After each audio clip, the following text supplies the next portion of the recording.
स्वागत है किसान साथियों। आज की हमारी बहुत ही महत्वपूर्ण वीडियो में आज की वीडियो में हम बात करेंगे हमारी जो गर्मियों में और सर्दियों में सबसे ज़्यादा जो समस्या आती है, जो केस सामने आते हैं, हमें फील्ड में मिलते हैं, उन्हीं केसों में से एक जो सबसे महत्वपूर्ण, सबसे खतरनाक और जो सबसे ज़्यादा नुकसान जो पशुपालक को पहुंचाता है, उस केस के बारे में डिस्कस करेंगे। हम डिस्कस करेंगे आज स्ट्रेस यानी कि तनाव के बारे में। तनाव के बारे में हम ये डिस्कस करेंगे कि पशु में स्ट्रेस या तनाव किस वजह से आता है, क्या इसकी पहचान है, यानी कि क्या इसके लक्षण हैं और क्या फिर इसका ट्रीटमेंट है। साथियों, हम बात करते हैं चाहे गर्मियां हों या फिर हों सर्दियां, मौसम हमारे यहाँ या फिर हो बरसात। मेनली 3 मौसम हमारे यहाँ देखने को मिलते हैं। उत्तरी भारत में बहुत ज़्यादा गर्मी पड़ती है, बहुत ज़्यादा सर्दी और फिर बरसात। तीनों ही मौसम पशुओं के लिए, अगर मौसम अपनी अति पर है यानी कि बहुत ज़्यादा गर्मी, बहुत ज़्यादा सर्दी या फिर बहुत ज़्यादा बरसात है, तो वो तीनों ही पशुओं के लिए स्ट्रेस भरे होते हैं। स्ट्रेस के पीछे एक हार्मोन भी होता है जिसको कॉर्टिसोल हार्मोन बोलते हैं, जो कि मेनली स्ट्रेस हार्मोन के नाम से ही जाना जाता है। जब ये बहुत ज़्यादा सीक्रेट होता है, इसका मतलब यह है कि पशु या ह्यूमन बीइंग ये तनाव में आ जाते हैं।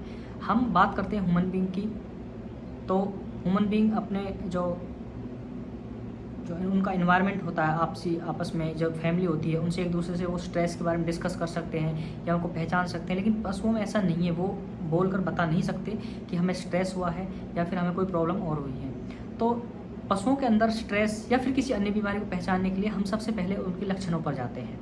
अभी गर्मियाँ हैं और गर्मियाँ भी टेम्परेचर बहुत ज़्यादा हो चुका है, लगभग 40+ लगभग टेम्परेचर है।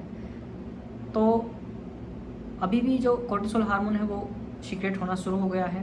पशुओं को बहुत ज़्यादा गर्मी है तो स्ट्रेस में पशु आने लगे हैं। स्ट्रेस में पशु आने के जो लक्षण हैं वो हमें खुद से यानी कि फार्मर खुद से ही पहचान ले, इसलिए हम ये वीडियो आपकी सेवा में जो है पेश कर रहे हैं। सबसे पहला लक्षण होगा, जो अपना पशु है जुगाली करना बिल्कुल कम कर देगा, खाना पीना बिल्कुल कम कर देगा। इसके अलावा पशुओं की जो मुँह है उससे लार आने लगेगी। पशु बहुत ज़्यादा बैठेगा नहीं, अगर बैठ जाता है तो थोड़े टाइम में, बिल्कुल थोड़े टाइम में वो दोबारा से खड़ा हो जाएगा, यानी कि ज़्यादा टाइम जो पशु का वो खड़े खड़े ही निकल जाता है।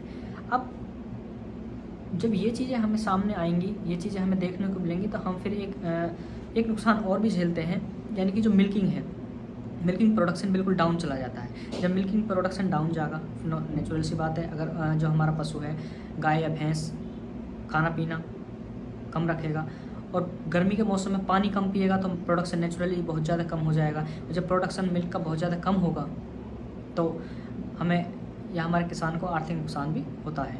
इस सब से बचने के लिए हमने कुछ फार्मूले जो हम फील्ड में यूज कराते हैं और जिन फार्मूलों से पशु को आसानी से स्ट्रेस से बचाया जा सकता है या स्ट्रेस से बाहर निकाला जा सकता है, उनके बारे में हम डिस्कस करेंगे। ज़्यादा बड़ा जो फार्मूला है वो ज़्यादा नहीं है, बहुत छोटा सा एक तरीका है, नुस्खा है, उसके बारे में हम आपसे बात करेंगे। साथियों, हम बात करते हैं सबसे पहले गुड़।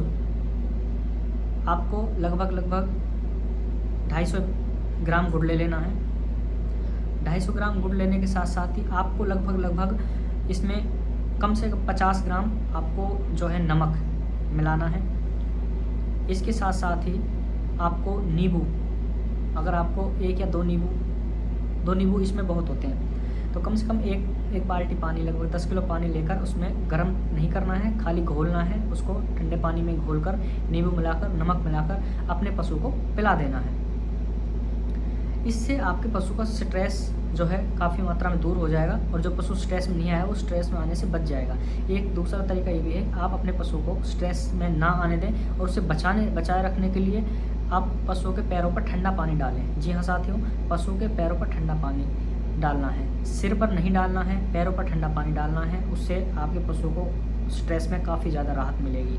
इससे अगला हम बात करते हैं आंवला। आंवला के बारे में मैं पहले ही काफ़ी वीडियोस में डिस्कस कर चुका हूँ कि जो हमारा आंवला होता है, या तो आंवला के पत्ते या फिर सूखा हुआ आंवला या फिर आंवला का पाउडर, अगर हम अपने जो हमारा पशु है उसको लगभग 3 से 4 किलो आंवला के पत्ते अगर हम खिलाते हैं तो बहुत अच्छा काम करता है। मेरे पीछे जो वीडियो चल रही है आंवला के ऊपर ही है, आप इसको हमारे जो चैनल है उसके प्लेलिस्ट में जाकर देख सकते हैं कि आंवला से पशुओं को क्या क्या फ़ायदे होते हैं। इसके अलावा आप आंवला का जो पाउडर है 50 ग्राम पर डे पाउडर भी खिला सकते हो। इसमें 50 ग्राम आंवले के साथ साथ आप उसको 20 से 30 ग्राम सौंफ मिलाकर भी खिला सकते हो।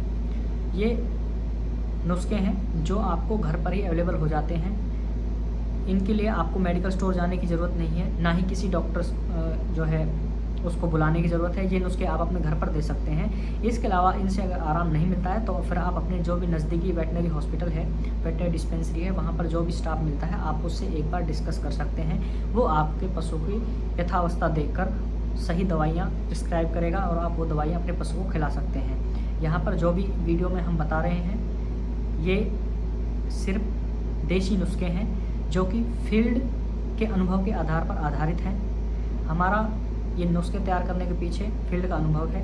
हमने जो फील्ड में हम पशुओं को दिलवाते हैं इन्हीं परेशानियों से राहत दिलाने के लिए, वही हम आपको वीडियो के माध्यम से आप तक पहुंचाते हैं, ताकि जो हमारे किसान साथी हैं जहां पर डॉक्टर्स नहीं पहुंच पाते हैं वो इन नुस्खों से अपने पशु को फ़ायदा पहुंचा सकें और दूध के रूप में या फिर वेट के रूप में जो भी नुकसान पशु को या फिर पशु मालिक को जो होता है उससे राहत पा सकें।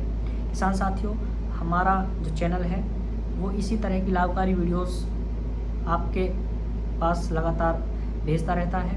आप हमारे चैनल से जुड़ सकते हैं और उसके लिए हम बहुत धन्यवाद करेंगे कि आप हमारे चैनल को लगातार सब्सक्राइब कर रहे हैं, शेयर कर रहे हैं और हमारी वीडियोस को बहुत ज़्यादा प्यार दे रहे हैं। धन्यवाद किसान साथियों, मिलते हैं हम